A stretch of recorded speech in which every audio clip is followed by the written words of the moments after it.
सलाम, नमस्ते, सत श्री अकाल। मैं हूं रजा और आप देख रहे हैं रजा ग्राफी की अंतर्राष्ट्रीय प्राइम टाइम रिपोर्ट। एक ऐसी रिपोर्ट, एक ऐसा वीडियो जिसके अंदर दुनिया भर की बड़ी बड़ी खबरें आसान और सिंपल भाषा में मैं आपको बताता हूं। दोस्तों, आपको बता दूं कि व्लादिमीर पुतिन ने जंग के इस माहौल में अपनी एक नई फौज का ऐलान कर दिया है। कहा जा रहा है कि ये फौज परमाणु हमला करने में और परमाणु हमला रोकने में पूरी तरह से सक्षम है और ताकत रखती है। दोस्तों, व्लादिमीर पुतिन ने एनुअल प्रेस कॉन्फ्रेंस में इस बात का खुलासा किया और कहा कि ये अब तक की हमारे सबसे मजबूत और खतरनाक, खूंखार और ताकतवर फौज होगी। दोस्तों, इस फौज का नाम स्ट्रेटेजिक डेटरेंस फोर्स बताया गया है, जिसका काम यह है कि अगर कोई देश रशिया पर परमाणु हमला करे तो उससे पहले ये उसका हमला फेल कर दें और परमाणु हमला ये पलट कर उस पर कर दे। साथ ही इस फौज की खासियत ये है कि इसके लीडर सिर्फ पुतिन है। ये डायरेक्ट पुतिन को ही रिपोर्ट करेंगे और पुतिन डायरेक्ट इनको कमांड देंगे। दोस्तों, इसके बाद क्लियर हो गया है कि ये जो रशिया और यूक्रेन की जंग है, ये परमाणु जंग के बेहद करीब पहुंच चुकी है। जर्मनी के एक अखबार की रिपोर्ट के अनुसार यूक्रेन ने अमेरिका को एक विश लिस्ट दी है, जिसमें उसने बताया है कि F-36 और नए एयर डिफेंस सिस्टम, एडवांस हथियार, लॉन्ग रेंज की मिसाइलें, तमाम चीज़ें उसने मांगी है। इरादा यूक्रेन का यह है कि 2024 की शुरुआत में ही वो दूसरा काउंटर ऑफेंसिव बड़ा हमला रशिया पर करे। उधर तुर्की, बुल्गारिया और रोमानिया ने साइन कर ली है डील कि हमारे समुद्री इलाके के अंदर यूक्रेन और रशिया ने जो माइंस बिछाई हुई हैं, हम तीनों मिलकर उसको साफ करेंगे। वहीं G7 भी अब पूरी तरह से रशिया के खिलाफ है और बहुत करीब पहुंच चुका है एक ऐसी डील पर, जिसके बाद G7 के देशों में जहां जहां रूस के प्रॉपर्टीज होंगे उनको जब्त किया जाएगा और उसका पैसा यूक्रेन को दे दिया जाएगा। उधर रशिया ने बैलिस्टिक सागर में अपना परमाणु विमान उड़ाया है।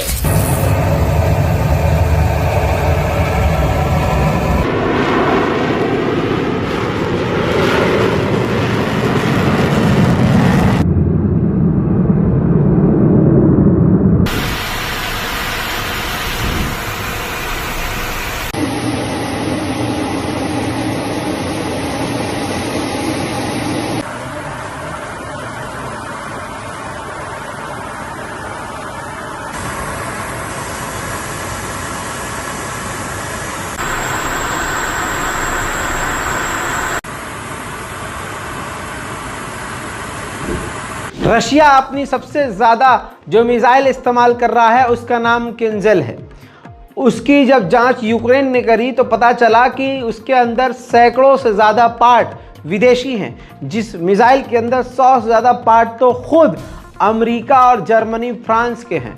तो दोस्तों, ये बड़ा झटका America, Germany, France, Britain, Ukraine और पूरे यूरोप के लिए हो गया है कि रशिया की सबसे खतरनाक मिसाइलों में हमारे पार्ट लगे हुए हैं भैया। रशिया ने यूक्रेन के जिस खैरसन के इलाके पर कब्जा किया हुआ है, यूक्रेन ने उसी पर हमला कर दिया, उसी जगह पर, जिसमें 2 गांव के आम लोग मारे गए हैं। वहीं रूस ने जिस डोनेट्स्क के इलाके पर कब्जा किया, यूक्रेन ने वहां भी हमला किया, जिसके बाद वहां बड़ी आग लगी।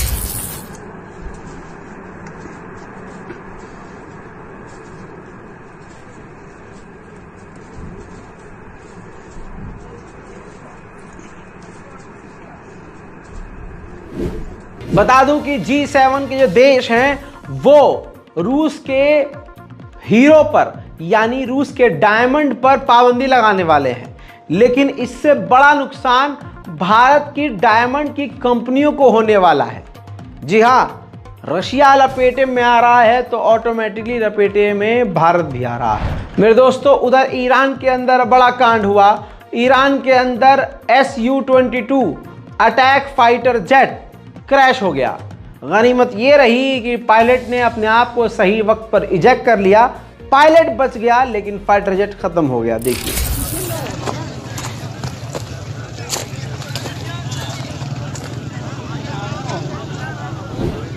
उधर ईरान के शहर इस्फहान में ऑयल रिफाइनरी फैक्ट्री में बड़ी आग लगी, जिसमें कहा जा रहा है दर्जनों से ज्यादा लोग घायल हुए।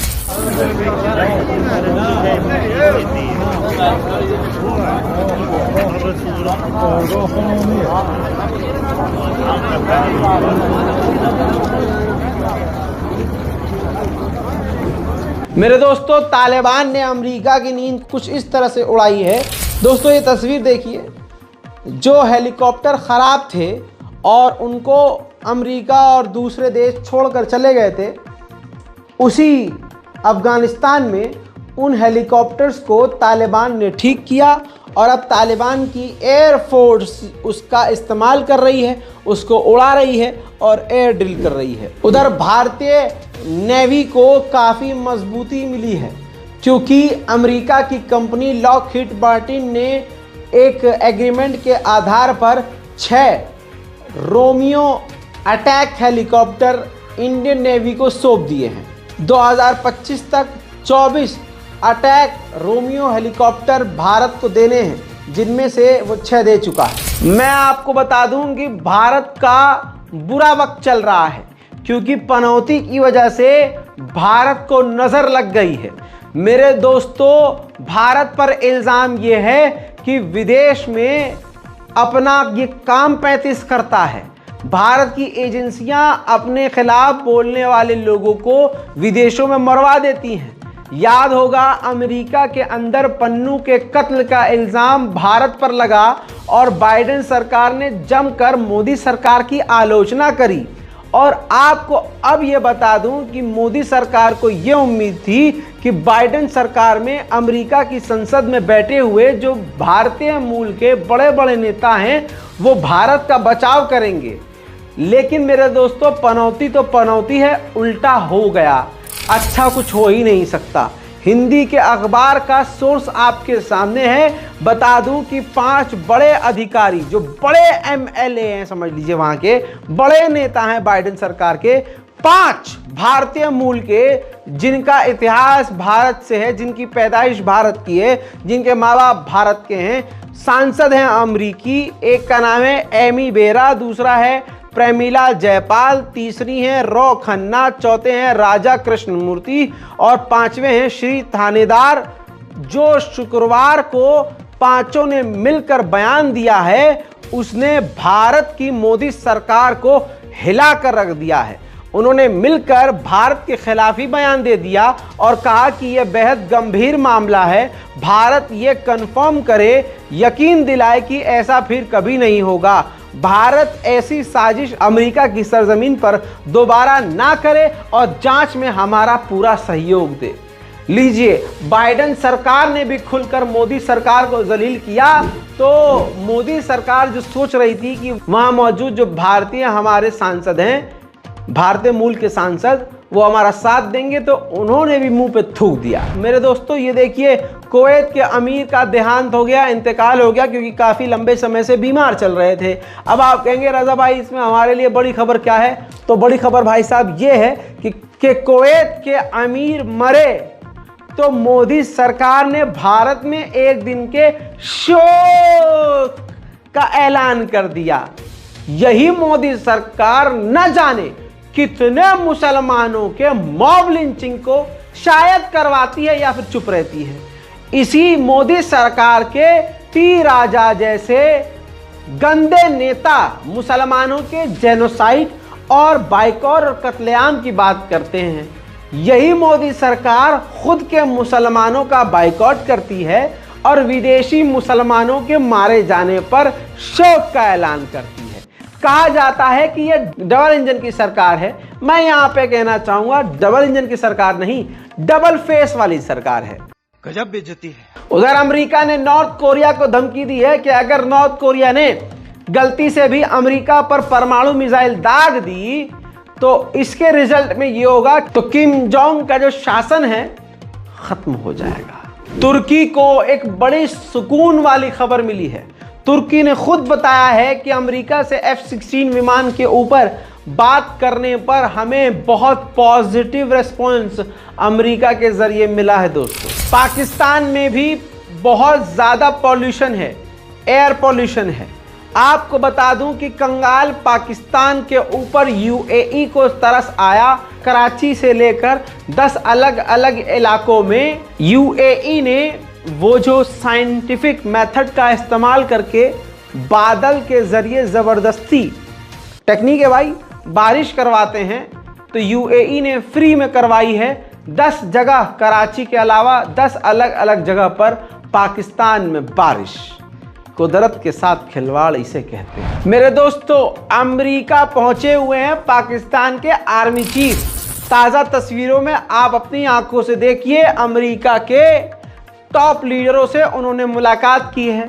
दैनिक भास्कर के अलावा नव भारत टाइम्स और न जाने कहां कहां खबर आ चुकी है। पाकिस्तान की सेना के प्रमुख आसिम मुनीर ने यूएस में कश्मीर का मुद्दा उठा दिया और अमेरिका के अफसरों से गुहार लगाई है कि हमारा कश्मीर का मुद्दा हल करवाइए। अमेरिका के एनएसए से लेकर बड़े बड़े लीडरों से मुलाकात कर चुके हैं आसिम मुनीर। अंतर्राष्ट्रीय रिपोर्ट में आज और अभी के लिए इतना ही।